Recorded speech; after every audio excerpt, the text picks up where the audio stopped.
আমার বাজরিগার পাখির ডিম ফুটে বাচ্চা বের হয়েছে। একজোড়া বাজরিগার পাখির খাঁচা সেটআপ থেকে পাখিকে ডিম পাড়ানো এবং সেই ডিম ফুটে বাচ্চা হওয়া পর্যন্ত পুরো 6 মাসের একটা প্রসেস দেখতে পাবেন আজকের এই ভিডিওতে। এই 6 মাসে আমি কিভাবে পাখির যত্ন নিয়েছি, কি কি খাবার দাবার খাইয়েছি, পাখির খাঁচার সেটআপ কিভাবে করেছি এবং কি কি খাওয়ানোর পর পাখিগুলো ডিম ও বাচ্চা দিল, তার সব কিছুই এখানে প্র্যাকটিক্যালি দেখবেন। এই পাখিগুলো আজকে সবেমাত্র তাদের প্রথম বাচ্চাটা ফুটিয়েছে। আমি আপনাদের ওদের খাঁচা সেট আপ করার সময় থেকে শুরু করে এই ডিম ফুটে বাচ্চা হওয়া পর্যন্ত সব কিছু এখানে এক এক করে ধাপে ধাপে দেখাচ্ছি। তাই আশা করব পুরো ভিডিওটিতে আপনি আমার সাথে থাকবেন, কারণ এই কয়েক মিনিটের একটি ভিডিওতে আপনি বাজরিগার পাখি পালন বিষয়ক সমস্ত তথ্য একেবারে প্র্যাকটিক্যালি পেয়ে যাবেন। এবারে আমি আপনাদের নিয়ে যাচ্ছি আজ থেকে পুরো 6 মাস পেছনে, মানে 180 দিন পেছনে, যেখানে আমি ওদের খাঁচাটা প্রস্তুত করে দিয়েছিলাম। দেখুন, এখানে আমি ওদের খাঁচাটা প্রস্তুত করছিলাম এবং পাখিগুলোকে নতুন এনে আমি সেট আপ করেছিলাম। তো প্রথম অবস্থায় পাখিগুলোর বয়স ছিল 3 মাস করে। আমি মূলত বাচ্চা পাখি এনে প্রথমে জোড়া দিয়েছিলাম এবং 3 মাস অবস্থায় পাখিগুলোকে এনে খাঁচায় দেওয়ার পর পরবর্তী প্রায় 7 মাস পালার পর আমার পাখিগুলো ডিম দিয়েছে। সো প্রথমে কিভাবে খাঁচাটা সেট আপ করতে হয় এবং খাঁচার মাপ কি, এটা সম্পর্কে আসুন জানি। আপনি বাজরিগারের জন্য সর্বনিম্ন 18x12 সাইজের খাঁচা ব্যবহার করতে পারবেন। এর থেকে ছোট খাঁচায় আপনি বাজরিগার পাখি পালতে পারবেন না, বা এর থেকে ছোট খাঁচায় আপনি পালতে পারলেও সেখানে পাখিকে দিয়ে ডিম বাচ্চা করানোটা কঠিন হয়ে যাবে। সো আপনাকে প্রথমেই একটা 18x12 সাইজের খাঁচা ম্যানেজ করতে হবে। দ্বিতীয় যে কাজটা আসে সেটা হলো খাবারের পাত্র এবং পানির পাত্র ম্যানেজ করা। খাবারের পাত্র হিসেবে বাজরিগার মূলত ঠুকরে ঠুকরে খাবারগুলোকে বেশ এলোমেলো করে নষ্ট করে। তাই আপনাকে খেয়াল করতে হবে যেন এরকম খাবারের পাত্র, মানে যেগুলোতে ভেতরের খাবারগুলো বাইরে পড়ার সম্ভাবনা কম থাকে, এরকম পাত্রগুলো ব্যবহার করার। সো আমি প্লাস্টিকের পাত্র ব্যবহার করেছি, আপনি চাইলে স্টিল অথবা মাটির পাত্রও ব্যবহার করতে পারেন। এরপর আসে পানির পাত্র। পানির পাত্র হিসাবে আপনাকে এমন কোনো একটা পাত্র ইউজ করতে হবে যেটা সহজে খোলা যায়, কারণ এটা প্রতিদিন পরিষ্কার করে দিতে হয় এবং পাখি পালনের একটা সহজ নিয়ম হলো আপনাকে দিনে একবার করে হলেও পানিটা পরিবর্তন করে দিতে হবে। খাবার আপনি 2 দিন পর পর দেন, সমস্যা নেই, এবং খাঁচা আপনি সপ্তাহে একবার বা 2বার পরিষ্কার করেন তবুও চলবে, কিন্তু পানিটা প্রতিদিন দিতে হবে। এবারে খাঁচার সেট আপ করা হয়ে গেছে, আমি এবার আপনাদের নিয়ে যাব পুরো 3 মাস পর, মানে যখন আমি পাখিকে হাঁড়ি দিয়েছিলাম। এবারে দেখতে পাচ্ছেন পাখিটার জন্য হাঁড়ি সেট আপ করা হচ্ছে। হাঁড়ি হিসাবে আপনাকে এমন একটা সাইজের হাঁড়ি দিতে হবে যেটার মধ্যে পাখিটা আরামে বসতে পারে এবং তার সে যে ডিমগুলো দিবে এবং 2টা পাখি আটার মতো জায়গা সেখানে থাকতে হবে। সো এক্ষেত্রে আপনাকে মাঝারি সাইজের একটা হাঁড়ি ব্যবহার করতে হবে। আপনি যদি হিসাবের কথা বলেন তবে মোটামুটি 7 থেকে 8 ইঞ্চির মতো ব্যাস রয়েছে, মানে হাঁড়ির এক মাথা থেকে আরেক মাথা পর্যন্ত দূরত্ব 6 ইঞ্চি বা 8 ইঞ্চি এর মধ্যে হলে আপনার পাখির জন্য এটা সবচেয়ে। এর থেকে বড় হাঁড়ি হলে কিছু কিছু প্রবলেম দেখা দেয়। ডিম গড়াগড়ি করার সম্ভাবনা থাকে, বাচ্চাগুলো এদিক ওদিক সরে যাওয়ার সম্ভাবনা থাকে, ডিমে কিছু কিছু সময় যদি হাঁড়ি বেশি বড় হয়ে যায় সেক্ষেত্রে ঠিকমতো তা পড়ে না। তাই আপনি এরকম মাঝারি সাইজের হাঁড়ি ব্যবহার করবেন। এটাকে খাঁচার একটা কর্নারে ঝুলিয়ে দেবেন এবং হাঁড়ির উপর দিয়ে পাখিকে যাতায়াতের ব্যবস্থা করতে দিবেন না। আমি ব্যক্তিগতভাবে এর আগেও আমার প্রায় 15 জোড়া পাখির সেট আপ ছিল, তখনও আমি এভাবেই পেলেছি। তো সেক্ষেত্রেও কিন্তু আমি উপর সাইডটা আটকে দিয়েছি খাঁচার সাথে, এবং শুধুমাত্র হাঁড়ি থেকে বের হওয়ার রাস্তাটা ছিল ওই ছোট গর্তটা হাঁড়িতে যেটা থাকে। সো এভাবে হাঁড়িটা সেট আপ করে দিলে পরবর্তী কয়েক মাসের মধ্যে আপনার পাখিগুলো ব্রিড করা শুরু করবে এবং ডিম বাচ্চা করবে। এবার আসুন আমরা চলে যাই পুরো ডিম পাড়ার লক্ষণ যখন প্রকাশ পেয়েছিল ওই সময়টাতে, মানে আমার পাখিগুলো যখন ডিম পাড়ার জন্য তাদের হাঁড়ি টাড়ি পরিষ্কার করে রেডি হচ্ছিল ওই সময়ে। প্রথমবার ডিম পাড়তে আমার পাখিগুলোর প্রায় 10 মাসের মতো বয়স হয়ে গিয়েছিল। যদিও বাজরিগারের ক্ষেত্রে ডিম পাড়ার বয়স হলো 6 মাস, কিন্তু আমার এই পাখিগুলোর ক্ষেত্রে সময়টা অনেক বেশি লেগেছে। আমি 3 মাস থেকে পালছিলাম এবং পরবর্তী 7 মাস পরে গিয়ে ওরা প্রথমবার ডিম দেয়, কিন্তু প্রথমবারের ডিমগুলো ঝড় বৃষ্টির কারণে নষ্ট হয়ে গিয়েছিল। ওই সময় হঠাৎ করে একদিন ঝড়ের কারণে আপনার বৃষ্টির পানি পাখির হাঁড়িতে চলে যায়, যার ফলে ডিমগুলো নষ্ট হয়ে যায় এবং পরবর্তী সেকেন্ড টাইম যে ডিম দেয় সেটা থেকে মূলত বাচ্চাটা ফুটেছে। তবে এই ডিমটা দেওয়ার আগে ওদের মধ্যে কিছু ডিম পাড়ার লক্ষণ প্রকাশ পেয়েছিল। এই লক্ষণগুলো আপনি একটু খেয়াল করে দেখুন। পাখিগুলো ডিম পাড়ার আগ দিয়ে হাঁড়ির মুখটা কেটে কেটে বেশ বড় করে ফেলেছিল। তাছাড়া মেয়ে পাখিটা হাঁড়ির মধ্যে বারবার গিয়ে বসে থাকতো। আরও মজার ব্যাপার হলো, ডিম পাড়ার মাত্র 1 সপ্তাহ আগে আমি মেয়ে পাখিটাকে দেখলাম পুরো হাঁড়িটাকে চকচকে করে পরিষ্কার করে ফেলেছে। মানে ওর ভেতরে যত রকমের ময়লা আবর্জনা ছিল বা যত রকমের বিষ্ঠা ছিল, ওদের পায়খানা টায়খানা ছিল, এগুলো সব ক্লিন করে ফেলেছে। সো এটা দেখে আমি আগেই বুঝতে পেরেছিলাম যে পাখিটা কিন্তু ডিম দেওয়া শুরু করবে। আর এজন্যই আমি পাখির ডিম পাড়ার লক্ষণ নিয়ে ওই সময়ই একটা ভিডিও দিয়েছিলাম। 3 মাস আগে আমি ওই ভিডিওটা দিয়েছিলাম। আপনি ওই ভিডিওটা চাইলে আমার চ্যানেল থেকে দেখে নিতে পারেন। সেখানে পাখির ডিম পাড়ার লক্ষণগুলো নিয়ে আরও বিস্তারিত কথা বলা হয়েছে। সো এভাবে মূলত ওর হাঁড়িটা পরিষ্কার করে সে ডিম পাড়ার জন্য প্রস্তুত হয়েছিল। এর পরবর্তীতে পাখিটা ডিম পেড়ে দেয় এবং এইবারে গত 1 মাস আগে সে টোটাল 3টা ডিম পেড়েছিল, কিন্তু 3টা ডিমের মধ্য থেকে একটা ডিম সে আগেই ফেলে দিয়েছে, কারণ ওইটা হয়তো বা কোনো কারণে নষ্ট হয়ে গিয়েছিল এবং 2টা ডিমে তা দিয়েছিল। এবং লাস্ট আমি গতকালকে দেখলাম একটা বাচ্চা ফুটেছে, আর একটা ফুটবে কিনা এখনও অনিশ্চিত, যদিও আমি ডিমগুলো চেক করিনি। সো এবারে আপনি দেখতে পাচ্ছেন পাখিটা যখন ডিম দিয়েছে ওই সময়কার ফুটেজ, 2টা ডিম যখন রয়েছে ওই সময়কার ভিডিও, এটা পাখিটা বসে বসে তা দিচ্ছে।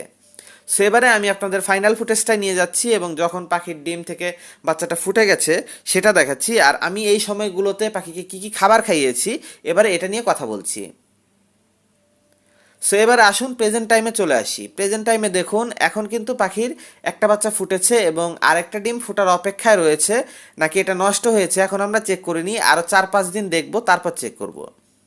অনেকেই প্রশ্ন করেন বাজরিগারের ডিম ফুটতে কতদিন সময় লাগে।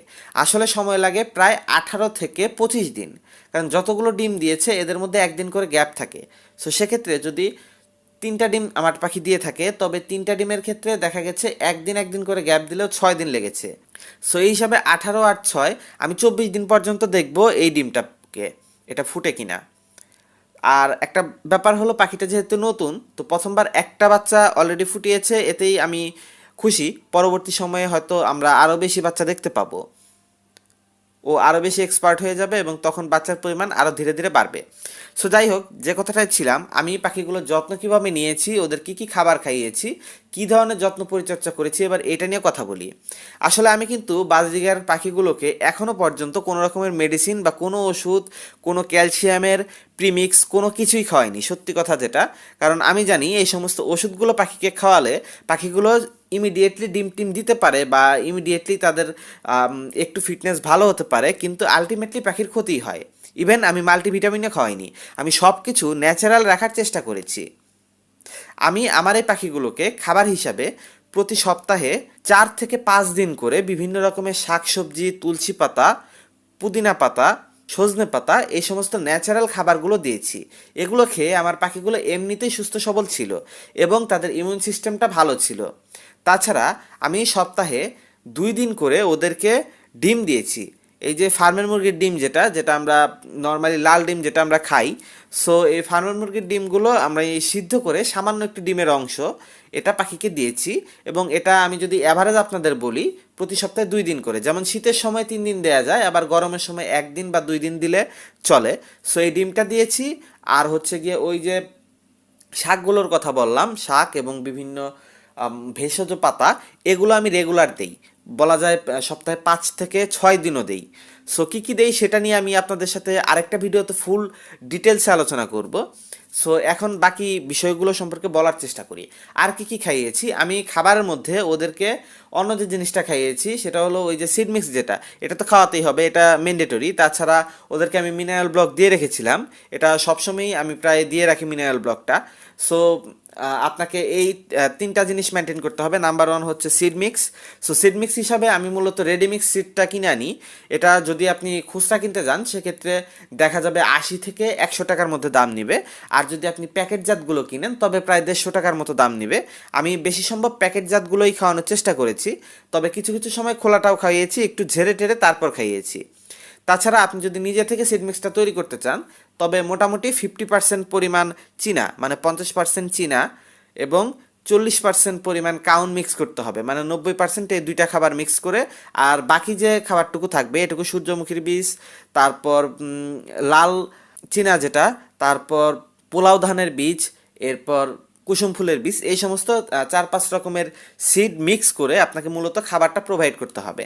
সো আমি রিকমেন্ড করবো, আপনার যদি 1-2 জোড়া পাখি থাকে, মানে আপনি শখ করে পালছেন, সেক্ষেত্রে আপনি দামি সিডটাই খাওয়াবেন, 150 টাকা সিডটাই খাওয়াবেন, কারণ এক জোড়া পাখি কিন্তু এক মাসে 500 গ্রামের বেশি খাবার খায় না।